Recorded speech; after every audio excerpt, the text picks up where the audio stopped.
L'effort de pacification fut surtout pénible et souvent sanglant dans les régions qui formaient Tash, le Tadla, le Taza, le Rif, le Tafilalet.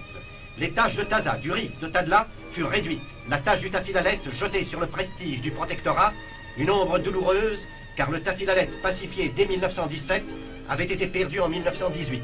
Nos soldats furent massacrés. Un agitateur religieux, dit le Nifrouten, s'y installa jusqu'au jour où son lieutenant Belkacem Ngadi l'assassina et prit sa place. Belkacem faisait lourdement peser sa tyrannie sur les habitants de l'Oasis. Voici le colonel Tarit, commandant la région d'Erfoud, qui attendait avec impatience l'heure de délivrer les victimes de Belkacem Ngadi. Un jour enfin, le 16 janvier 1932, sur l'ordre du résident général et du commandement militaire, il ouvrit à ses soldats la porte du sud, la grande porte du Ksar qu'on nomme la porte du Tafilalet. Cependant, des confins orano-marocains, d'autres groupes composés surtout de partisans venaient à la rencontre des troupes parties d'Erfoud. Ils progressent d'abord avec une extrême prudence.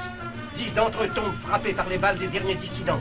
Ce sera le prix de la reprise d'un territoire qui s'étend sur plus de 300 km². Parvenus en vue du Ksar, ils sont enlevés par leurs officiers français dans une charge irrésistible qui les mène jusqu'au centre du repère de Belkacem Ngadi.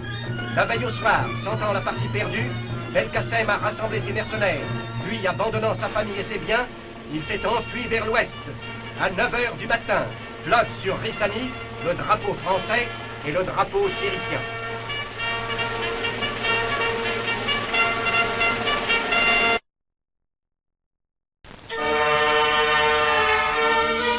Au seul point de vue marocain, cette opération avait une importance considérable. Le Tafilalet est le berceau de la dynastie régnante. Là se trouvent les tombeaux des ancêtres du sultan. Depuis 14 années, aucun devoir n'avait pu être rendu à ces grands morts. On délivrait donc des milliers de familles, on libérait aussi la terre sacrée des ancêtres chérifiens. Le jour même, on décidait de poursuivre les fuyards et à nos partisans se joignaient les propres Ksouriens de Rissani, désireux de se venger de Belkacem Ngadi. Devant le Ksar, les partisans attendent leur chef. Ils ont été conduits à la victoire par le jeune capitaine Thiabo, officier des renseignements, l'un de ceux-là qui, par leur parfaite connaissance du pays et des habitants, conquièrent mieux encore les cœurs que les places fortes. Voici le capitaine Thiabo, adjoint au colonel Tarit. Thiabo est le premier Français qui entra dans le repère de Belkacem Ngadi. Si l'on doute qu'il s'agit bien là d'une délivrance et non d'une conquête, il n'est que d'interroger les chefs de famille ou de village du Tafilalet pour être édifiés sur leurs sentiments. Notre arrivée les a délivrés d'une double angoisse quotidienne, la mort de la Palmeraie et la crainte du cruel Belkacem Ngadi.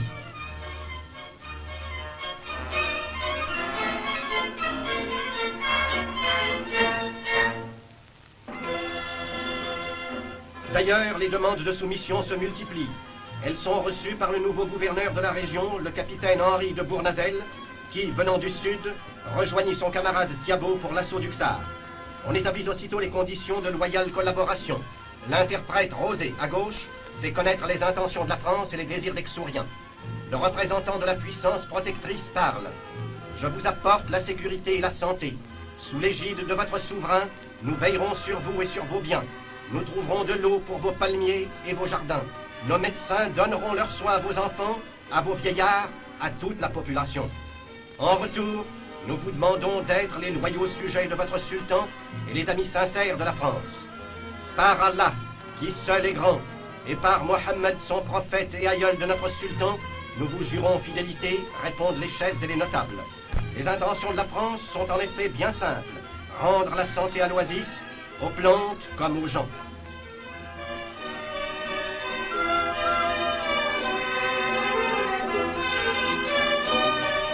Le jour même de la bataille, le médecin commence à donner ses soins. La maladie endémique la plus virulente de la région est la variole. C'est donc par la vaccination des enfants que commence le travail du médecin, mais son ministère aura à s'exercer pour des maladies aussi graves, sinon aussi répandues. Le capitaine Henri de Bournazel, accompagné du nouveau caïd Moulay Mehdi Ben Rachid, cousin du sultan, son représentant et notre ami, va assister chaque jour à la résurrection de la Palmeraie. les Xuriens rassurés retrouvent le chemin de leur marché si longtemps abandonné. Enfin, cultivateurs, artisans et commerçants peuvent jouir en paix du fruit de leur travail. La France veille et les protège.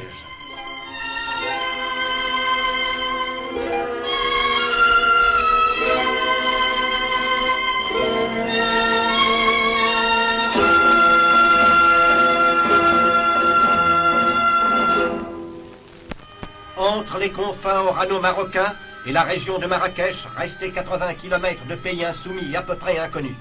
Les renseignements les plus précis que posséda l'armée étaient les photographies prises en avion et les croquis du père Charles de Foucault, qui avait sous un déguisement parcouru la région vers 1884. Encouragés par le succès du Tafilalet, goumiers et partisans partent vers les oasis de l'Ouest dans l'espoir de faire rapidement leur jonction avec les troupes de Marrakech.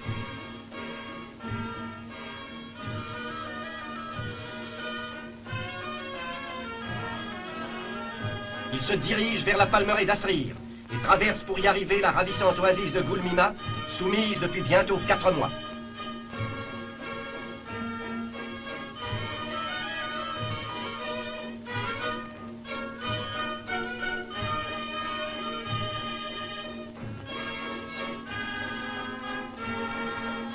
Le camp de Goulmima est gardé par de solides rangées de barbelés, car nous sommes encore là à l'extrême limite de la dissidence. Ce matin, l'activité y est très réduite. Tous les éléments combattants, légions étrangères, chars d'assaut, aviateurs, partisans, sont campés à Tizougarine, près d'Asrir, qui doit être prise, ou plutôt nous y insistons, délivrée le 11 février 1932 à 9 h du matin. Le général Giraud, commandant les confins orano-marocains, repère les positions. Il voit la palmeraie toute proche, ses jardins et ses Ksours. C'est là qu'il a décidé d'être ce matin même, vers 9 h, pour opérer sa jonction avec le commandement de la région de Marrakech.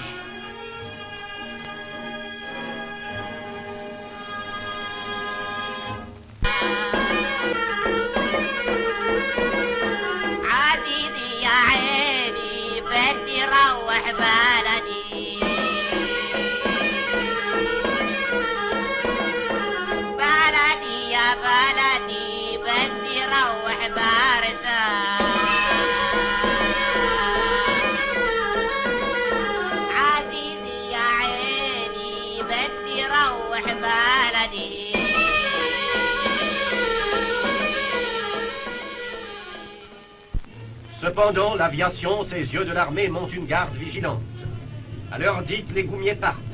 Il convient de remarquer encore une fois que la progression se fait en terrain absolument découvert, alors que chaque palmier peut cacher un dissident. Nos partisans qui connaissent bien cette guerre s'élancent. Les tanks les précèdent. Observez que les monstrueuses machines avancent sans tirer, mais elles produisent ainsi que les avions un effet moral considérable.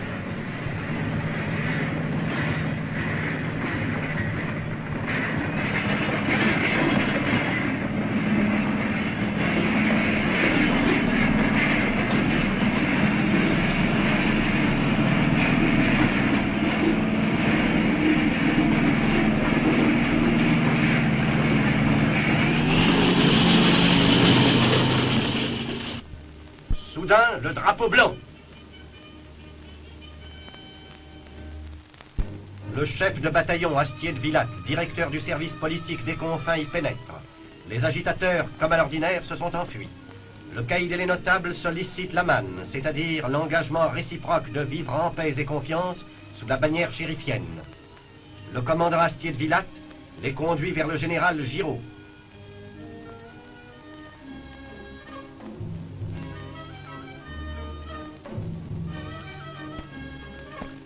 Or, au moment où commencent les pourparlers, un avion atterrit où se trouve le général Catrou, commandant la région de Marrakech.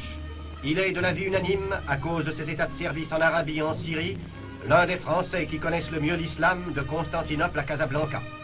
À l'heure dite, les deux généraux font leur jonction et reçoivent ensemble le caïd et les notables de l'oasis enfin soumise. Les conditions de la manne sont précisées par l'officier des affaires indigènes et après une conversation très cordiale, l'accord est complet. Une énorme tache d'insoumission et de dissidence disparaît de la carte du Maroc.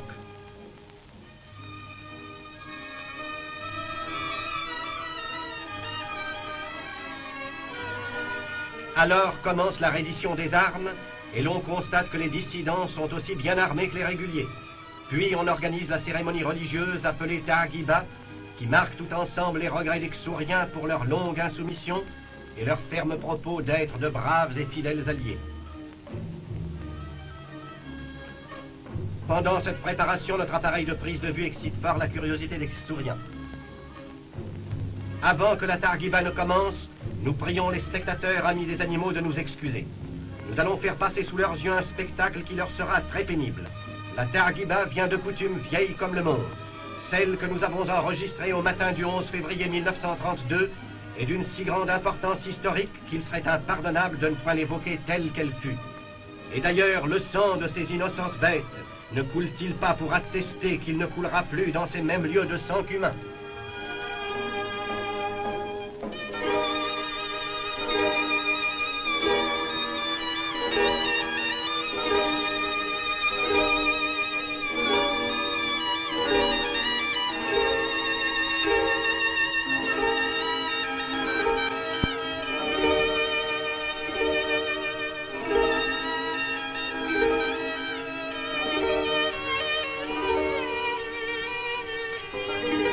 Après le sacrifice, l'interprète du caïd renouvelle au capitaine Gaulis, officier des renseignements, ses sentiments de fidélité à son sultan et à la France.